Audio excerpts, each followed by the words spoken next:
We want to welcome you to the first taping of the Al and Mark show on DIM Radio. Welcome everybody. Welcome all sports fans, everybody on NFL.com, and especially DIM Bowl 2. You know, because we're having a great season out there in fantasy football, and we're going to give you our picks and what we think is going on right now. Yes, we are.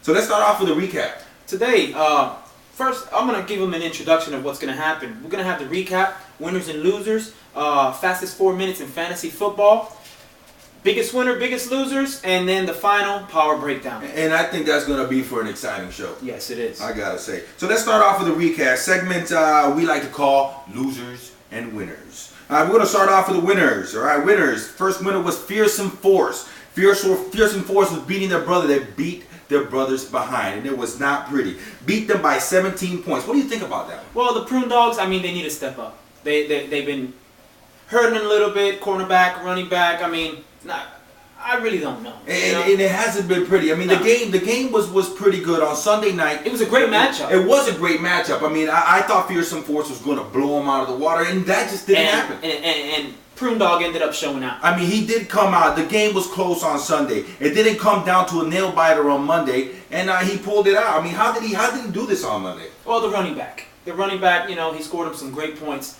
He had a lot of great assets on his team, and the running back showed out on Monday. I mean, Monday Night Football. I gotta say, Marion Barber came out there. He had a slow start, but he picked it up, and it was amazing to watch him. It was pretty. He was running left, he was running out, and just boom, hitting people. It was beautiful. It was an insane game. And I'm gonna give you another winner, the Jacksonville Stunners. Jacksonville Stunners came out there and just ran all over the place. Well, they scored 113 points that game. That was the most points they scored in both weeks. Yeah, I mean, when I was watching, I felt like they were riding this shockwave into victory. Well, they did play the pure shockwave romance. It was a good game, and I gotta say, it was 35-point victory. And Shockwave has a good team. I mean, and Jacksonville came out there throwing the ball, running the ball. I mean, it was beautiful. Defense played good. I mean, they are definitely a team to watch out for. Now let's move on to Lady Scorpios. That was another grudge game because there was Lady Scorpios beating their big brother. Yes, Got Mouse Punk. What kind of name is that? What is Got Mouse Punk? I mean,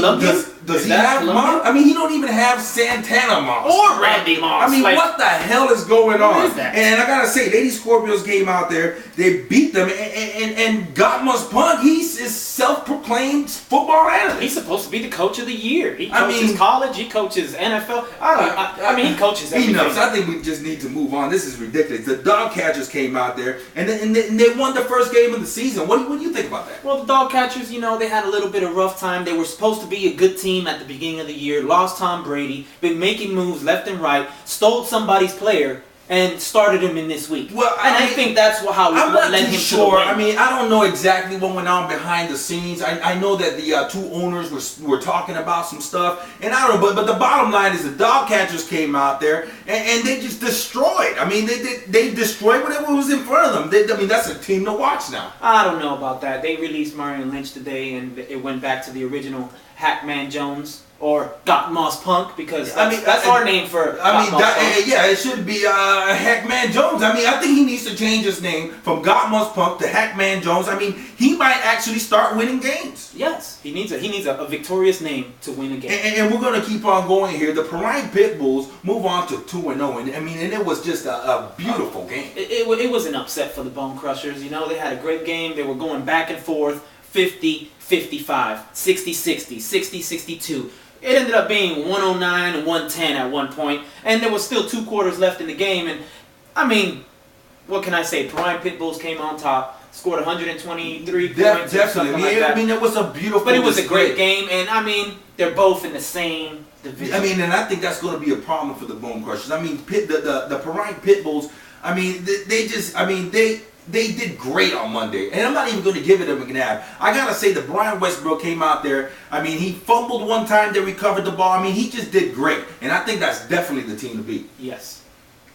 And I'm gonna give you a sleeper team, somebody that nobody talks about, the New York Suns. Whatever is out there. Say about that? Whatever is out there in front of this woman, she just goes out there and kills it. And her point stats that she had last week, 127 against her so-called boyfriend, husband. What? I mean, she completely murdered him. Somebody called the cops. Somebody has to. This is ridiculous. But she is a sleeper team in the league. Everybody in that league needs to watch out for New York Suns. She's a force to reckon with.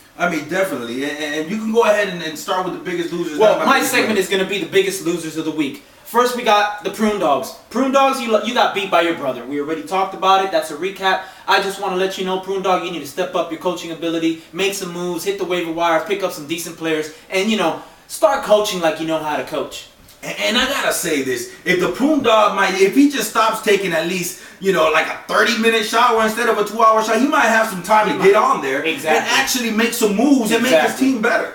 The other team that was the biggest loser was Pure Romance. Obviously, Jacksonville Stunners beat her, and she got a little work to do. Maybe Prune Dogs is not helping her out as much as we thought they were. I think, and I'm gonna say this: I don't think the Prune Dogs can help themselves right now, and to go help somebody else. He needs to focus on and his working team two teams is probably stressing him out. So something has to give. Something has to give. Got Moss Punk. I don't know what's going on. Your new name on the show, for Al and Mark's show, is Hackman Jones. It's just ridiculous. First you get hacked, then you lose some players, now you gain some players, you're 0-2, get beat by your sister. It's just not looking good. It's not looking good for you. Mean Machine, devastating upset. Who is Mean Machine? I don't know. At first I thought that it was AKA Randall McDaniel, but I don't really know. It might be the Prune Dogs. It could be Fearsome Force. What are the names? Fearsome Force. Fearsome Force, Mean Machine, huh? They have a relationship. It's kind of wicked. It could be that, the Prune Dog has 3 teams and he's having a rough time managing all 3. You just stick to one and you might be okay. Bone Crushers, devastating upset. I gotta say, and when you were looking at this game, you thought the Bone Crushers were gonna win this hands down, and they just came out there. The Pit Bulls came out there, and they handled it. They handled it professionally. It was beautiful. It was a great game. It was on the polls on NFL.com at one point. It was on the polls, and I think the votes, they justified the win, but. Hey, what can I say? It was they are in the same. They are in the same conference. Yes. We will see them again. Yes. It's going to be all right, my star loser for the week, Kendall Killer Cats. Devastating loss. 127-65 or something like that. I see it here at 127-65. That might have been the reason why his appendix exploded. Oh my goodness! This is an appendix explosion. It's a serious thing. It's something we probably shouldn't be joking about. But if there's some domestic violence, all I can tell you is go seek some help. This is just not right. That's right.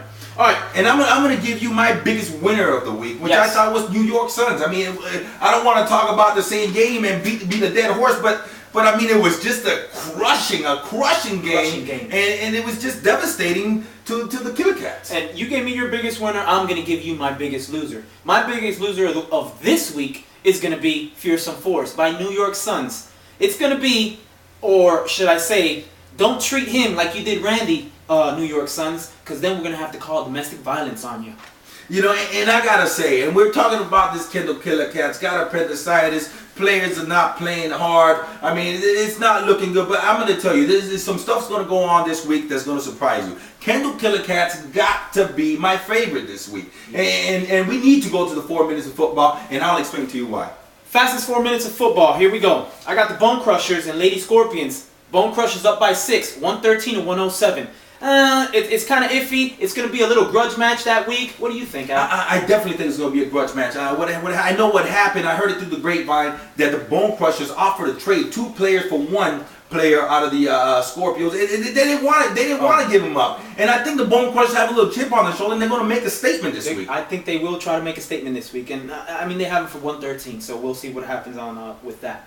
And your team? I'm going to go ahead and go with the Mean Machine and the Jacksonville Stunners. Now, according to NFL.com, Jacksonville Stunners are supposed to be winning by 17 points. What do you think about that? Well, 17 points. Mean Machine, he had no players. He had like 2 or 3 players that didn't play last week.